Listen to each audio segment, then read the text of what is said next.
Hello friends, एक बार फिर आपका मोस्ट वेलकम है हमारे mobile app Gautam Singla sir पर। आज हम कर रहे हैं एडवांस अलजेब्रा की नई क्लास स्टार्ट और आज हम करेंगे बेसिक डेफिनेशन एडवांस अलजेब्रा की, जो बहुत ही यूजफुल होने वाली है आपकी क्लास में। तो सबसे पहले फ्रेंड्स बात कर रहे हैं हम बेसिस के बारे में। डायमेंशन क्या होता है, लीनियर ट्रांसफॉर्मेशन क्या होती है, नलिटी क्या होती है और कर्नलिटी क्या होती है। हम इन सभी थ्योरम्स को करने वाले हैं आने वाली क्लासेज में। आज हम करेंगे सभी का बेसिक पार्ट, जो डेफिनेशंस हैं, जो मैथमेटिक्स है डेफिनेशंस की, उनको हम आज करने वाले हैं हमारी आज की क्लास में। तो करते हैं फ्रेंड्स। सबसे पहले जो टर्मिनोलॉजी आती है वो आती है हमारे पास linear dependent and independent set. देखो हमें कोई भी सेट दिया होगा हमारे पास, देखो हम क्या कर रहे हैं बात लीनियर डिपेंडेंट इंडिपेंडेंट की बात करें हम, तो हमारे पास क्या है, लेट वी कोई भी वेक्टर स्पेस है और field F V be any vector space. V है कोई वेक्टर स्पेस है हमारे पास, ए सेट ऑफ वेक्टर है हमारे पास, a set of vectors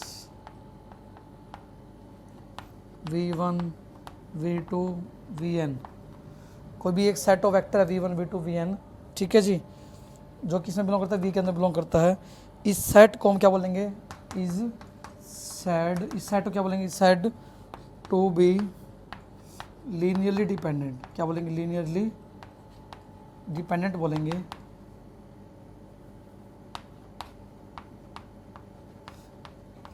if there exist, ये साइन ऑफ देर एग्जिस्ट का स्केलर्स, यदि हमें स्केलर मिले a1 a2 and an field से हो जो सच डैट कि a1 v1 a2 v2 and so on हमारे पास an vn क्या हो, जीरो हो। बट कंडीशन क्या आएगी, जो स्केलर है ना, this scalars not all zero, ये सारे स्केलर क्या होंगे, सारे जीरो नहीं होंगे, कोई ना कोई नॉन जीरो स्केलर जो मिलेगा। तो हम क्या बात करें, देखो हम किसी भी सेट को लीनियरली डिपेंडेंट बोलेंगे कब बोलेंगे, वी कोई वेक्टर स्पेस है हमारे पास, एक set of vector v1 v2 vn हमने v से उठाया है। इस सेट ऑफ वेक्टर को हम लीनियरली डिपेंडेंट बोलते हैं कब बोलते हैं, यदि हमें स्केलर्स मिलें a1 a2 an जो क्या हो सारे जीरो नहीं होंगे, कोई ना कोई एक नॉन जीरो जो मिलेगा, such that linear combination of these scalar is equal to zero. मतलब क्या है, हमारे पास किसी वेक्टर स्पेस से बहुत सारे हमने वेक्टर्स उठा लिए, वो सेट ऑफ वेक्टर को हम लीनियरली डिपेंडेंट बोलेंगे कब बोलेंगे, यदि हमें कोई स्केलर्स मिले नॉन जीरो हों सारे, कोई ना कोई नॉन जीरो स्केलर जो मिले उनमें से a1 a2 an not all zero, कोई एक भी नॉन जीरो हो सकता है, दो भी हो सकते हैं और सारे नॉन जीरो हो सकते हैं, सच that linear combination of a1 v1 a2 v2 an vn क्या हो, जीरो हो, बट स्केलर सारे जीरो ना हो, then this set of vector v1 v2 vn is called linearly dependent. तो हम बात करें लीनियर डिपेंडेंट सेट क्या होता है हमारे पास, किसी भी सेट ऑफ वेक्टर को हम लीनियर डिपेंडेंट बोलते हैं कब, यदि हमें कोई लीनियर वेक्टर्स के साथ कोई स्केलर मिले सारे जीरो ना हो जो स्केलर, और लीनियर कॉम्बिनेशन क्या हो हमारे पास, जीरो के इक्वल हो। इसके बाद बात आती है हमारे पास लीनियरली डिपेंडेंट के बारे में। तो हम लीनियरली डिपेंडेंट में क्या करेंगे, हमारे पास यहाँ पे क्या है, डिपेंडेंट था, यहाँ पे क्या कर देंगे, इंडिपेंडेंट। देखो यहाँ पे थोड़ा सा चेंज क्या चेंज होगा वो कर देते हैं चेंज।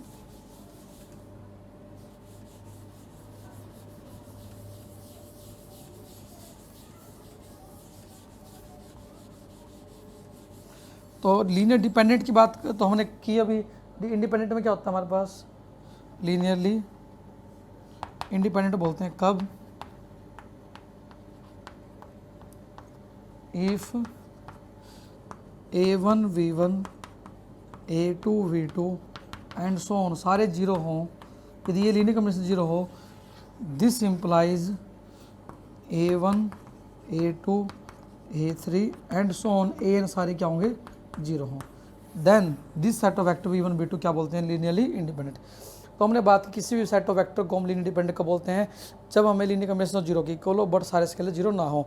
और लीनियर इंडिपेंडेंट में हम बात करें जब लीनियर कॉम्बिनेशन ऑफ वेक्टर्स क्या होगा, जीरो की इक्वल होगा, बट सारे स्केलर भी क्या होंगे, इक्वल टू जीरो होंगे। ये कंपल्सरी कंडीशन है हमारे पास किसी भी सेट ऑफ वेक्टर को इंडिपेंडेंट चेक करने के लिए। क्या करेंगे हम, चेक करेंगे क्या सारे स्केलर जीरो आ रहे हैं, जिस सेट ऑफ वेक्टर का लीनियर कॉम्बिनेशन जीरो आ रहा है वी विल चेक डैट कि हमारे पास क्या सारे स्केलर जीरो हैं या नहीं है। यदि एक भी स्केलर नॉन जीरो है then this set of vector is called linearly dependent, otherwise it is said to be linearly independent. तो ये बात की हमने लीनियर डिपेंडेंट क्या होता है और लीनियर इंडिपेंडेंट सेट क्या होता है। इसके बाद बात आती है हमारे पास नेक्स्ट जो टॉपिक आता है, डेट इज एक रिजल्ट है कि लीनियरली इंडिपेंडेंट सेट का जो सबसेट होता है वो भी लीनियर इंडिपेंडेंट होता है। दो रिजल्ट है हमारे पास।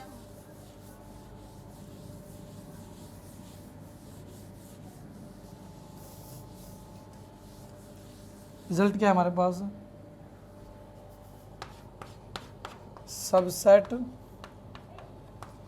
Of linearly independent set is linearly independent. किसी भी लीनियर इंडिपेंडेंट जो सबसेट होता है वो क्या होता है, लीनियरली इंडिपेंडेंट होता है। एक होता है कि super set of linearly dependent set क्या होता है, लीनियरली डिपेंडेंट होता है। कि किसी भी लीनियर इंडिपेंडेंट का जो सबसेट होता है वो भी क्या होता है, लीनियरली इंडिपेंडेंट होता है। सुपर सेट क्या होता है, उससे बड़ा सेट। यदि कोई सेट लीनियर डिपेंडेंट है तो उससे बड़ा सेट भी क्या हो, लीनियरली डिपेंडेंट होगा डेफिनेटली। तो ये रिजल्ट से हमारे पास लीनियर डिपेंडेंट और लीनियरली इंडिपेंडेंट के ऊपर बेस्ड। उसके बाद बात आती है हमारे पास जो बेसिक डेफिनेशन आती है वो आती है स्पैन ऑफ सेट की, स्पैनिंग सेट की। क्या होती है हमारे पास स्पैनिंग सेट, क्या होता है हमारे पास,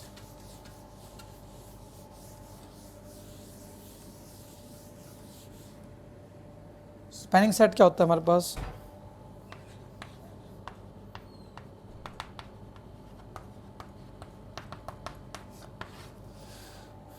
एक सेट है हमारे पास V1 V2 एंड Vn। ठीक है जी, इसको हम क्या बोलेंगे, ये क्या सेट ऑफ वेक्टर्स हमारे पास वेक्टर स्पेस में। ठीक है, हम बोलेंगे वेक्टर स्पेस जो V है spanned by set S। Spanned होता है जनरेट करना, spanned by set S। Let V हमारे पास क्या है, B यानी वेक्टर स्पेस। हमें V क्या दे रहे, कोई इससे पहले एक वीडियो हम कर चुके हैं वेक्टर स्पेस के ऊपर, उसको आप अच्छे से करेंगे। V कोई हमारे पास वेक्टर स्पेस है, S कोई सेट है हमारे पास वेक्टर स्पेस के अंदर। वेक्टर स्पेस V को हम बोलेंगे, जो पूरा वेक्टर स्पेस है उसको बोलेंगे कि सेट S स्पैन कर रहा है। कब, if every element of V, if every element of V is linear combination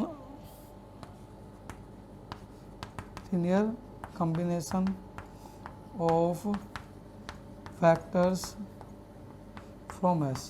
यदि V का हर एक एलिमेंट, देखो हम बात करें V कोई हमारे पास वेक्टर स्पेस था, S कोई सेट था जो V के वेक्टर्स, V में बहुत सारे वेक्टर्स, उसका एक सेट दे दिया MS। हम बोले वेक्टर स्पेस जो V है वो स्पैन कर रहा है उसको सेट S। कब, यदि हमें क्या हो, हर एक एलिमेंट V का कोई भी एलिमेंट उठाएं, इनके अलावा भी कोई भी एलिमेंट उठाएं, यदि हर एक एलिमेंट को हम इन वेक्टर्स का लीनियर कॉम्बिनेशन ले सकते हैं, यदि V के हर एक एलिमेंट को हम इन वेक्टर्स का लीनियर कॉम्बिनेशन ले सकते हैं, देन हम बोलेंगे जो सेट S है वो पूरे V को जनरेट कर रहा है या स्पैन कर रहा है। स्पैन का मतलब और जनरेट का मतलब क्या होता है, सेम होता है। जनरेटिंग सेट बोलते हैं या स्पैनिंग सेट बोलते हैं, एक ही बात है। These are सिनोनियम।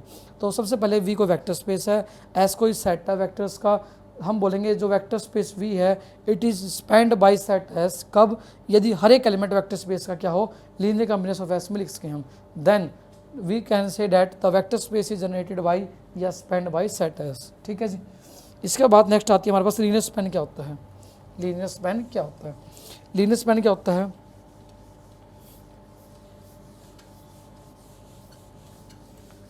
दो वर्ड है हमारे पास, इसको दो नोटेशन होते हैं इसके लीनियर स्पैन के।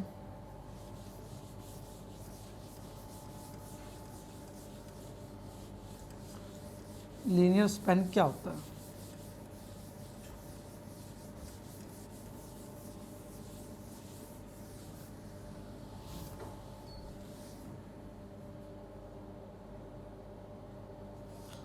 लीनियर स्पैन क्या होता है हमारे पास, क्या होता है हमारे पास,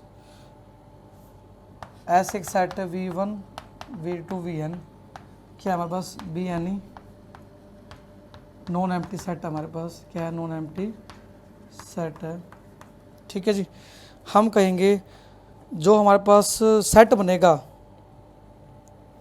set of all linear combination, set of all linear combination, जो सेट बनेगा सभी कॉम्बिनेशन लीनियर कॉम्बिनेशन का of elements of S, of elements of S, उससे क्या बोलेंगे, लीनियर स्पैन ऑफ एस, इसे बोलेंगे is called linear span of S. मतलब क्या है हमारे पास, इसको नोट करते हैं, पहले एक बार लिख देते हैं, एल ऑफ एस से, या लिखते हैं जनरेटेड बाई सेट एस, ठीक है, इसको लिख देते हैं या generated by V1 V2 Vn। देखो हम मतलब क्या है इसका, देखो हमने कहा कि जो सेट एस है वो क्या V1 V2 Vn है, ये कोई भी नॉन एम्प्टी सेट है वेक्टर्स का, set of all linear combination of elements. इस तरह के जो हमारे पास वेक्टर्स थे उनके लीनियर कॉम्बिनेशन जो सेट होगा हमारे पास उसे बोलते हैं लीनियर स्पैन, लीनियर स्पैन, ठीक है। क्या होता है लीनियर स्पैन, क्या होता है, लीनियर स्पैन बोलते हैं। इसको नोट करते हैं एल ऑफ एस से, ये भी हमारे पास एक सब स्पेस बनता है, ठीक है। ये या बोलते हैं लीनियर स्पैन, इसको ऐसे लिख सकते हैं या इसको ऐसे लिख सकते हैं, तीनों ही एक ही बात है, ठीक है जी। तो लीनियर स्पैन क्या होता है, किसी भी सेट ऑफ वेक्टर, एक सेट ऑफ वेक्टर है हमारे पास, क्या नॉन एम्प्टी सेट है, जितने भी लीनियर कॉम्बिनेशन पॉसिबल हैं हमारे पास उसे बोलेंगे लीनियर स्पैन, ठीक है जी। इसके बाद बात आती है हमारे पास नेक्स्ट डेफिनेशन जो आती है, that is finitely generated vector space. Next क्या आती है हमारे पास, ये हमारे पास बेसिक टर्म है जो हमारी यूज होंगी in proving Sylvester theorem, rank, nullity theorems, और बहुत सारी थ्योरम्स हैं जो एग्जामिनेशन पॉइंट ऑफ व्यू से बहुत हाईली इंपॉर्टेंट है। तो उन थ्योरम्स को प्रूव करने में we have to use all the basic part, और आज हम सारा बेसिक पार्ट कवर कर रहे हैं। नेक्स्ट क्लास में हम थ्योरम करेंगे जो एग्जाम में आई हुई हैं, बट हम बार बार इन चीज़ों को यूज करेंगे उन थ्योरम्स में, इसलिए हम एक बेसिक क्लास आपको प्रोवाइड कर रहे हैं फॉर आपको, ताकि दिक्कत ना आए समझने में, आप अच्छी समझ को जो हम थ्योरम्स करने वाले हैं आने वाली क्लास में। उसमें भी हम 1 1 2 बहुत सारी चीज़ें करेंगे, होमोमॉर्फिज्म प्रूफ, उनका जो बेसिक है मैं आज करा रहा हूँ क्लास में कवर। नेक्स्ट आता है हमारे पास फाइनाइटली जनरेटेड वेक्टर स्पेस। क्या होता है हमारे पास, जैसा कि नाम ही शो कर रहा है, यदि हमारे पास एक वेक्टर स्पेस कोई भी वी है, यदि कोई वी क्या है, वेक्टर स्पेस है, यदि इसको हम क्या लिख सकते हैं, इसको फाइनाइट एलिमेंट जनरेट करें, मतलब हर एक एलिमेंट वेक्टर स्पेस वी का कुछ फाइनाइट नंबर ऑफ एलिमेंट्स का लीनियर कॉम्बिनेशन लिखा जा सके, then that vector space is called finite generated vector space. तो फाइनाइट जनरेटेड वेक्टर स्पेस का मतलब क्या है, यदि कोई वेक्टर स्पेस वी है, यदि उसको उसके हर एक एलिमेंट को हम फाइनाइट नंबर ऑफ एलिमेंट्स का लीनियर कॉम्बिनेशन लिख सकें, then that vector space is known as finitely generated vector space.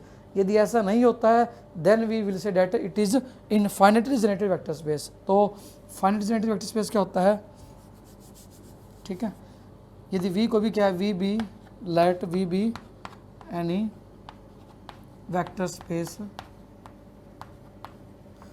V को हम क्या बोलेंगे, फाइनाइट जनरेटेड वेक्टर स्पेस बोलेंगे कब, if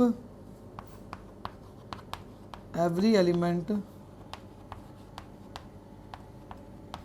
of V can be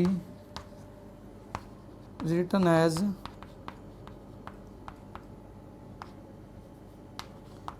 linear combination of finite elements।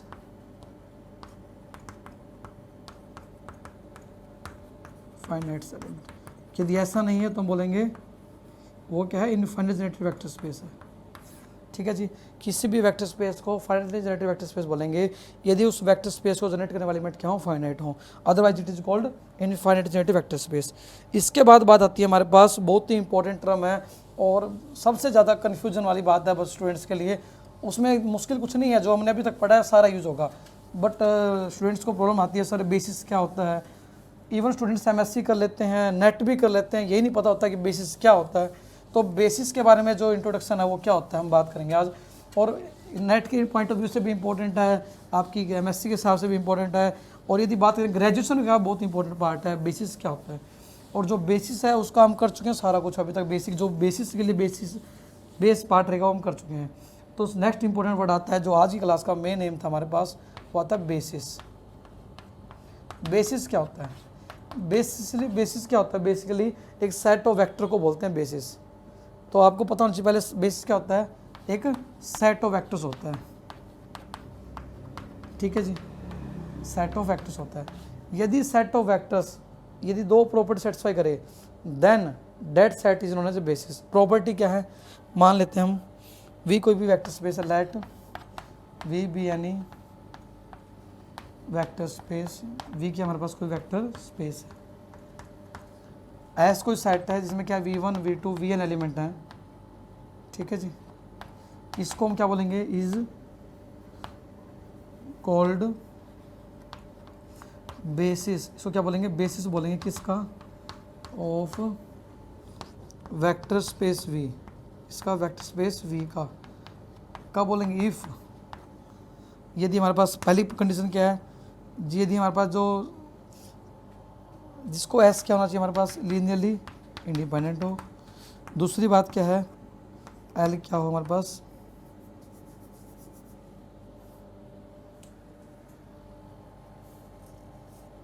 देखो हमारे पास क्या है, दूसरी क्या है, वी क्या हो, एल एस के इक्वल हो। मतलब क्या है, पूरा जो सेट है सब पूरे वेक्टर स्पेस को जनरेट करे, मतलब हर एक एलिमेंट वी का क्या हो, लीनियर कंफर्मेशन स्पेस में लिख सके। तो पहली कंडीशन क्या है, जो सेट ऑफ वेक्टर जिसको हम बेसिस बोला जाता है वो लीनियर इंडिपेंडेंट हो और पूरे वेक्टर स्पेस को जनरेट करे। यदि कोई भी सेट इन दो प्रॉपर्टी को सेटिस्फाई करता है then that set is called basis. तो क्या होता है हमारे पास, देखो बेसिस क्या होता है, एक सेट ऑफ वेक्टर्स है, वी को वेक्टर स्पेस है, एक सेट है V1 V2 Vn, इसे हम बेसिस बोलते हैं किसका, वेक्टर स्पेस का, वी का। कब, यदि जो ये सेट क्या हो, लीनियर इंडिपेंडेंट हो। दूसरी बात, every element of V can be written as linear combination of S. मतलब क्या करे, सेट एस का हर एक element, V vector space V का हर एक element linear combination of set S लिख सकें हम। तो then set of vector S को क्या बोलते हैं हम, बेसिस बोलते हैं। तो इसके बाद बात आती है डेफिनेशन की, हमारे पास बेसिस के बाद आती है ऑर्डर्ड बेसिस की। और आपने पढ़ा होगा ग्रेजुएशन में आपकी बेसिस के बारे में कि जो 2 टप्पल एलिमेंट होते हैं R2 उसका बेस E1 E2 होता है, 3 टप्पल का E1 E2 E3 होता है। तो मतलब क्या होता है, हमारे पास जो सेट ऑफ वेक्टर जिसको बेसिस बोलना चाहते हैं वो 2 प्रॉपर्टी सेटिस्फाई करता है। नंबर 1 क्या है, वो लीनियरली इंडिपेंडेंट है। दूसरा क्या है हमारे पास, वो क्या कर रहा है, पूरे वेक्टर स्पेस को जनरेट कर रहा है। कैसे जनरेट कर रहा है, मतलब क्या है, हर एक एलिमेंट वेक्टर स्पेस का सेट एस के लीनियर कॉम्बिनेशन में लिखा जा सकता है। तो किस प्रकार से होता है,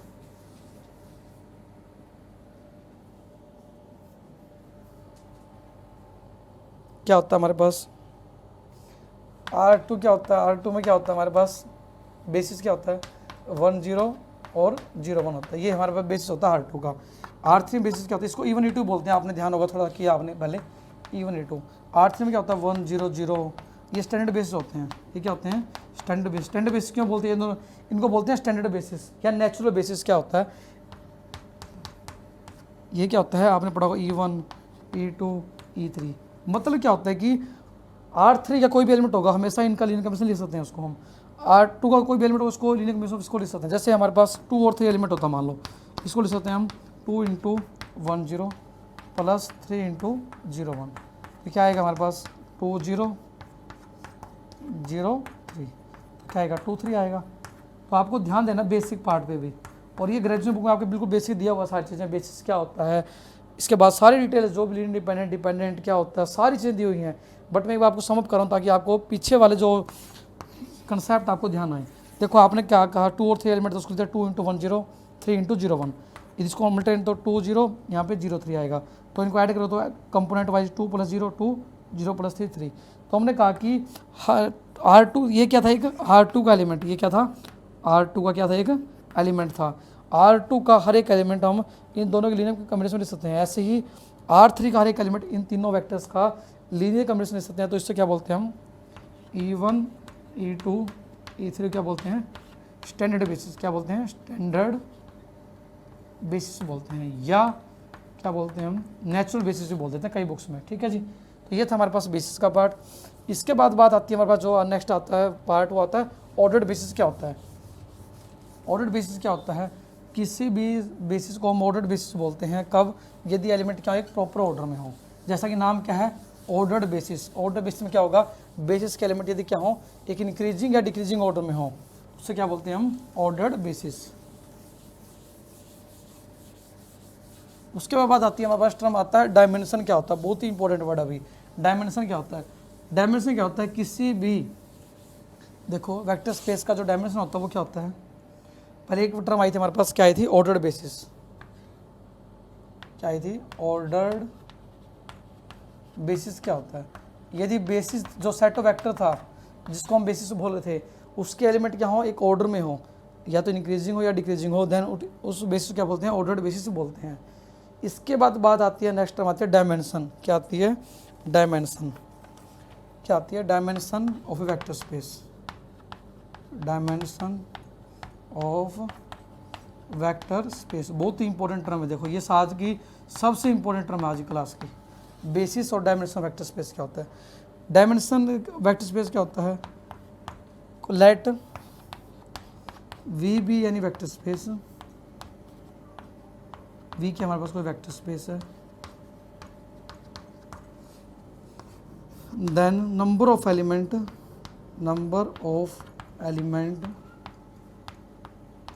in the basis of V, in the basis of V is called dimension of V, is called dimension of V, dimension of V। इसको नोट करते हैं, डायमेंशन ऑफ V को, डायमेंशन ऑफ V को ऐसे, ठीक है जी। तो डायमेंशन क्या होता है, किसी भी वेक्टर स्पेस कोई V है, उसके बेसिस में जितने एलिमेंट होते हैं उससे क्या बोलते हैं, डायमेंशन बोलते हैं उस वेक्टर स्पेस का। तो हमने कहा डायमेंशन ऑफ वेक्टर स्पेस क्या होता है, V हमारे पास क्या है, कोई वेक्टर स्पेस है, नंबर ऑफ एलिमेंट जितने बेसिस में होते हैं हमारे पास V के, उससे क्या बोलते हैं हम, उसका क्या है, डायमेंशन है। मतलब यदि बेस में 3 एलिमेंट तो बोल देंगे डायमेंशन क्या हमारे पास 3 है, यदि बेस में 4 एलिमेंट तो बोल देंगे डायमेंशन क्या 4 है। तो इस तरह से ये बेसिस का जो हमारे पास कंसेप्ट है। इसके बाद बात आती है, हमारे पास एक रिजल्ट आता है डायमेंशन के ऊपर बेस, बहुत ही इंपॉर्टेंट रिजल्ट है, और आपने देखा भी होगा नेट के बहुत सारे क्वेश्चन के अंदर इसका यूज़ किया जाता है। मैं आपको उसको रिजल्ट को बता रहा हूँ जस्ट आपको, ठीक है जी। तो क्या रिजल्ट होता है हमारे पास,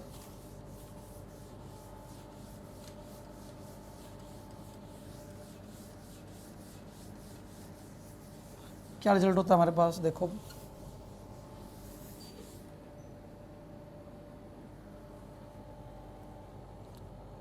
रिजल्ट क्या होता है। मान लो W1 W2 दो सब स्पेस हमारे पास, देखो dimension of W1 plus W2 क्या होता है हमारे पास, dimension of W1 plus dimension of W2 minus dimension of W1 intersection W2। ये होता है रिजल्ट कि dimension of W1 plus W2 किसके होता है, डायमेंशन ऑफ W1 मतलब number of element in the basis of W1। ये क्या होता है, W1 W2 तो दो क्या है, एक वेक्टर स्पेस है या सब स्पेस बोल सकते हैं, वेक्टर स्पेस V के, तो उनके बीच रिजल्ट है डायमेंशन के ऊपर कि dimension of W1 plus W2 क्या होता है, it is equal to dimension of W1 plus dimension of W2 minus dimension of W1 intersection W2। Dimension मतलब क्या होता है हमारे पास, number of element in the basis of a vector space is called dimension of that vector space, ठीक है जी। इसके बाद बात आती है हमारे पास, नेक्स्ट आता है कॉम्प्लीमेंट्री सब स्पेस क्या होता है, क्या होता है, कॉम्प्लीमेंट्री सब स्पेस क्या होता है। यदि हमारे पास V को वेक्टर स्पेस है, V भी यानी वेक्टर स्पेस है हमारे पास, एंड W भी यानी सब स्पेस, W भी यानी सब स्पेस है कोई V का, देन यदि हमें क्या मिले, देर इफ देर एग्जिस्ट ए सब स्पेस W डैश, यदि हमें एक सब स्पेस मिले W dash such that V क्या हो हमारे पास, W और W डैश का क्या हो, डायरेक्ट सम हो, देन W डैश को क्या बोलते हैं, कॉम्प्लीमेंट्री सब स्पेस बोलते हैं। मतलब क्या है, V कोई वेक्टर स्पेस है, W कोई सब स्पेस दे रखा है V का, यदि हमें कोई एक और सब स्पेस W डैश मिले कि वेक्टर स्पेस को हम W और W डैश का डायरेक्ट सम लिख सकें, तो हम W और W डैश को क्या बोलते हैं, कॉम्प्लीमेंट्री सब स्पेस बोलते हैं। मतलब एक दूसरे कॉम्प्लीमेंट्री तभी मिला के हमारे पास क्या बना, वेक्टर स्पेस V बन रहा है। तो ये था हमारे पास कॉम्प्लीमेंट्री सब स्पेस का रिजल्ट, ठीक है जी। इसके बाद बात आती है हमारे पास एक क्यूसेंट स्पेस क्या होता है, क्यूसेंट स्पेस क्या होता है। इसके बाद बात करेंगे लीनियर ट्रांसफॉर्मेशन क्या होती है, और फिर कर्नल और छोटे छोटे टॉपिक्स हैं, बिल्कुल डेफिनेशन है सारी, बहुत ही आसान है, आपको समझ में आएंगे, कोई दिक्कत नहीं आने वाली किसी भी क्लास में आपको।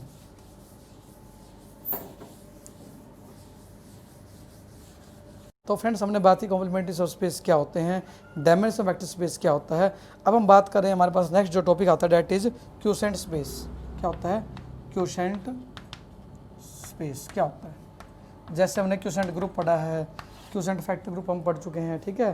तो इसी तरह हमारे पास क्यूसेंट स्पेस क्या होता है हमारे पास, यदि V कोई वेक्टर स्पेस हो, W कोई सब स्पेस हो, तो V बाय W को बोलते हैं हमारे पास क्यूसेंट स्पेस बोलते हैं। क्यों, इसका जो डायमेंशन होता है, dimension of V by W क्या होते हैं हमारे पास, dimension of V minus dimension of W के इक्वल होते हैं। फार्मूला है हमारे पास क्यूसेंट स्पेस के ऊपर।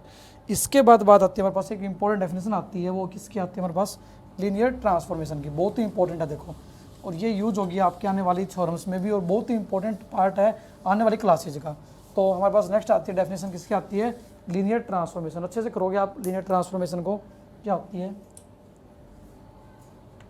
लीनियर ट्रांसफॉर्मेशन, बहुत ही इंपॉर्टेंट पार्ट आ जाएगा क्लास का।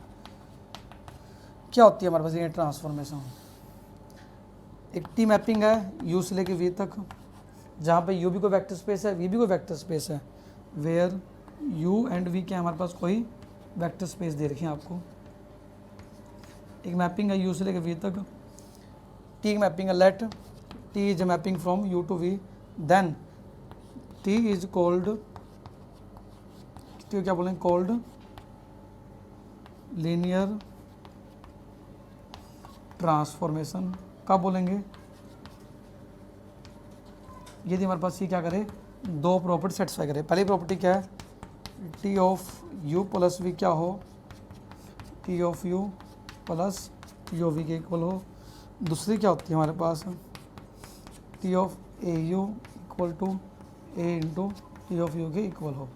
किसके लिए हमारे पास U और V किसके एलिमेंट होंगे, डोमेन के एलिमेंट होंगे। ये ध्यान रखना आपको, यहाँ पे किसका एलिमेंट है, U किसका डोमेन का, A कोई स्केलर होगा। ये बात ध्यान देने की है। T एक मैपिंग है U से लेके V तक, T को मैपिंग को हम क्या बोलेंगे, लीनियर ट्रांसफॉर्मेशन बोलते हैं। कब, यदि T of U plus V क्या हो, T of U plus T of V के इक्वल हो। सेकंड, T ऑफ AU क्या हो, A इंटू TU के इक्वल हो, जहाँ पे U और V दोनों एलिमेंट किसके आएंगे, डोमेन के आएंगे। देखो ये बात ध्यान रखने की है। कई बार जो स्टूडेंट्स हैं सोचते हैं कि U और V एलिमेंट किसके होंगे, U का, V का। ऐसा नहीं है। जो LT प्रूव करना है हमें, जो एलिमेंट होते हैं हमेशा हमारे पास डोमेन के होते हैं। तो T मैपिंग U से लेकर V तक, T को हम बोलेंगे लीनियर ट्रांसफॉर्मेशन बोल देते हैं, लीनियर मैपिंग बोल देते हैं, वेक्टर स्पेस होमोमॉर्फिज्म बोल देते हैं। सारे इसी के नाम है। कब बोलते हैं, यदि T ऑफ U के प्लस V क्या हो, T of U plus T of V के इक्वल हो, जहाँ पे U और V डोमेन के एलिमेंट है U के, ठीक है। T ऑफ AU क्या हो, A इंटू TU के इक्वल हो, जहाँ पे U किसका वेक्टर स्पेस का एलिमेंट है और A कोई भी फील्ड का स्केलर है। Then mapping T is called linear transformation. इसके बाद बात आती है हमारे पास लीनियर ट्रांसफॉर्मेशन के बाद जो नेक्स्ट पार्ट आता है, डेट इज, इसका नाम होता है linear transformation, linear mapping, linear function.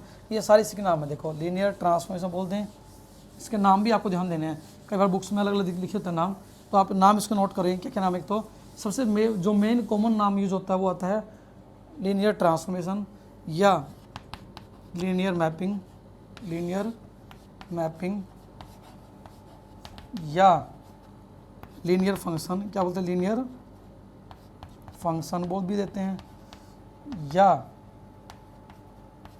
Vector space homomorphism. तीनों एक ही, चारों एक ही बात है, वेक्टर स्पेस होमोमॉर्फिज्म, होमोमॉर्फिज्म, ये इसी के नाम है। यदि मैपिंग T U से लेकर V तक थी, हमने तो कहा ये चार नाम होते हैं इसके। यदि वो T of U plus V क्या हो, T of U plus T of V हो, T इंटू AU क्या हो, A इंटू TU हो। यदि मैपिंग T U से लेकर U तक हो, मतलब दोनों वेक्टर स्पेस क्या हो, सेम हो, और दोनों प्रॉपर्टी वो सेटिस्फाई हो। यदि U और V क्या हो, सेम हो, देन जो चार नाम थे हमारे पास, इसका एक कॉमन नाम आता है लीनियर ऑपरेटर। क्या होता है, linear operator. Linear operator word कब यूज होता है, जब हमारे पास दोनों वेक्टर क्या हो, स्पेस सेम हो। तो यदि कोई मैपिंग हो, या लीनियर मैपिंग बोल दें, लीनियर ट्रांसफॉर्मेशन बोल दें, लीनियर फंक्शन बोल दें, या वेक्टर स्पेस होमोमॉर्फिज्म बोल दें, दोनों सेम वेक्टर स्पेस के बीच में हो, then it is known as linear operator. तो लीनियर ऑपरेटर और लीनियर ट्रांसफॉर्मेशन में डिफरेंस क्या है, दोनों वेक्टर स्पेस सेम होते हैं किसमें, लीनियर ऑपरेटर के केस में, ठीक है जी। इसके बाद बात आती है हमारे पास नेक्स्ट जो पार्ट आता है, डेट इज बहुत ही इंपॉर्टेंट है। दो थ्योरम्स हैं, उनको हम नेक्स्ट टाइम प्रूव करेंगे। उससे पहले हमारे पास दो डेफिनेशन आती हैं, उनको आज हम कंटिन्यू कर रहे हैं। जो थ्योरम्स हैं वो क्या है हमारे पास, उसकी स्टेटमेंट मैं आपको बता देता हूँ, और उसमें क्या है, बिल्कुल बेसिक कंसेप्ट यूज़ करने हैं। अगर आप उसको पढ़ के देख लें, अदरवाइज हम तो आपको डिस्कस करेंगे ही नेक्स्ट क्लास में, ठीक है जी। स्टेटमेंट क्या है, दो फाइनाइट डायमेंशन वेक्टर स्पेस क्या होते हैं, सेम फील्ड के ऊपर आइसोमॉर्फिक होते हैं, इनके डायमेंशन सेम हो। और सेकंड स्टेटमेंट क्या है, कि एन डायमेंशनल वेक्टर स्पेस क्या होता है, आइसोमॉर्फिक होता है एफ ऑफ एन के, ठीक है। दोनों स्टेटमेंट हम करेंगे नेक्स्ट टाइम, प्रूव करने वाले हैं हमारी क्लास में। इसके बाद बात आते हैं हमारे पास एक रिजल्ट आता है, डेट इज कर्नलिटी क्या होता है। कर्नलिटी क्या होता है, या नल स्पेस बोलते हैं, नल स्पेस, या क्या बोल देते हैं हम इसको, कर्नलिटी, kernel of linear transformation, linear transformation.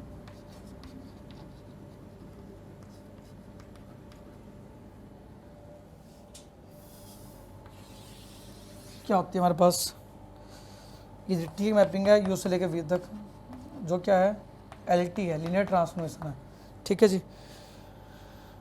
तो कर्नल टी को नोट करते हैं कर्नल ऑफ टी से या नल टी से। इसमें क्या होता है हमारे पास, वो एलिमेंट आते हैं यू के जिनकी इमेज क्या होती है जीरो होती है। जैसे हमारे पास कर्नल ऑफ एफ थी, आप कर चुके हैं पहले बात, टी की मैपिंग यू से लेकर वी तक क्या है, एल टी है। एल टी मतलब क्या है, लीनियर ट्रांसफॉर्मेशन, लीनियर ट्रांसफॉर्मेशन है, ठीक है। तो कर्नल टी की बात करें हम या नल टी की बात करें, वो क्या होती है हमारे पास, यू वो एलिमेंट आते हैं डोमेन के, डोमेन क्या है यू, को डोमेन क्या है वी, तो डोमेन के वो एलिमेंट आते हैं जिनकी इमेज क्या हो जीरो हो। तो टी ऑफ कर्नल टी या नल टी के अंदर वो एलिमेंट आते हैं डोमेन के जिनकी इमेज क्या हो जीरो हो।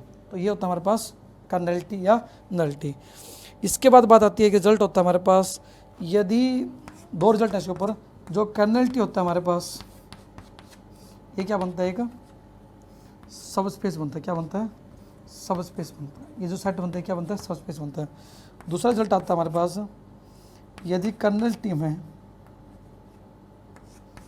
क्या हो, जीरो एलिमेंट हो, तो मैपिंग को क्या बोलते हैं हम, मैपिंग को बोलते हैं हम, मैपिंग क्या है, वन वन है, मैपिंग क्या बोलते हैं, वन वन है, ठीक है जी। ये होता है हमारे पास रिजल्ट, ठीक है जी। तो पहले हम बात करें नल स्पेस, नल टी या जो कि कर्नल टी क्या होता है, डोमेन के वो एलिमेंट आते हैं जिनकी इमेज क्या हो जीरो हो, उसे बोलते हैं नल टी या कर्नल टी। कर्नल टी बनता है कि सब स्पेस बनता है। दूसरा रिजल्ट है कि यदि कर्नल टी में ओनली जीरो एलिमेंट हो तो मैपिंग क्या बोलते हैं हम, वन वन है, मैपिंग क्या बोलते हैं, वन वन है। तो वन वन मैपिंग क्या होती है हमारे पास, यदि नल टी में ओनली जीरो एलिमेंट हो then mapping is known as one one, ठीक है। और नल स्पेस जो बनता है हमारे पास एक बनता है कि सब स्पेस बनता है।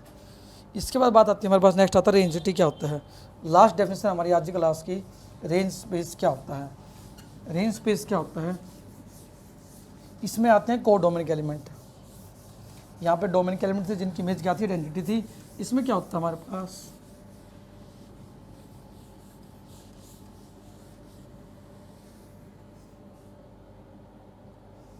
जो हमारे पास नेक्स्ट आता है रेंज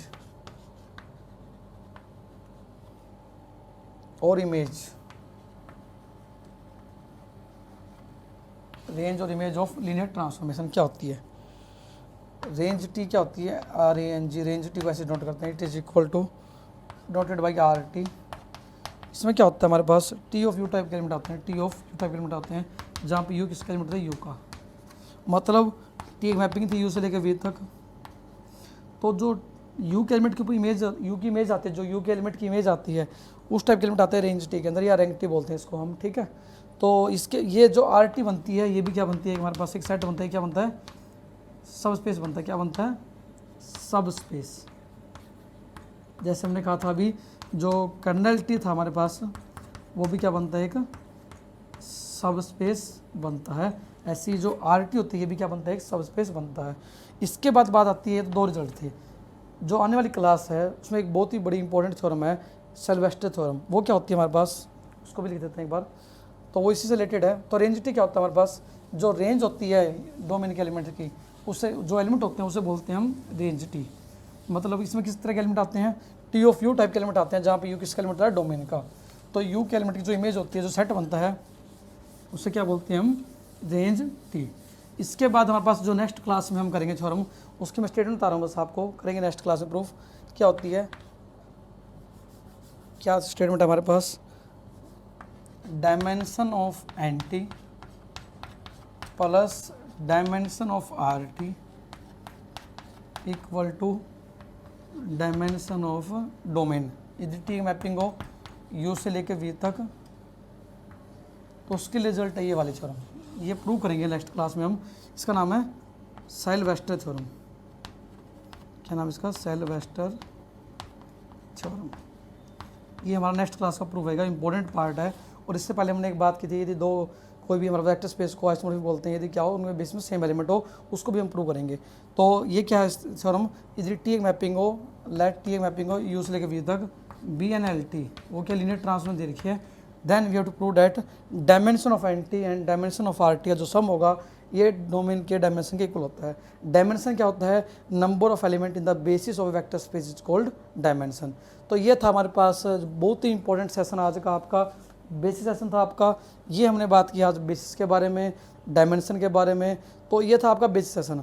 इस तरह के बहुत सारे सेशन आपके लिए बहुत ही इंपॉर्टेंट रहेंगे, इनको आप अच्छे से करें, तभी आपका जो बेसिक पार्ट है एमएससी का वो अच्छे से आपका क्लियर होगा और आपको ज़्यादा ज़्यादा नॉलेज आएगी।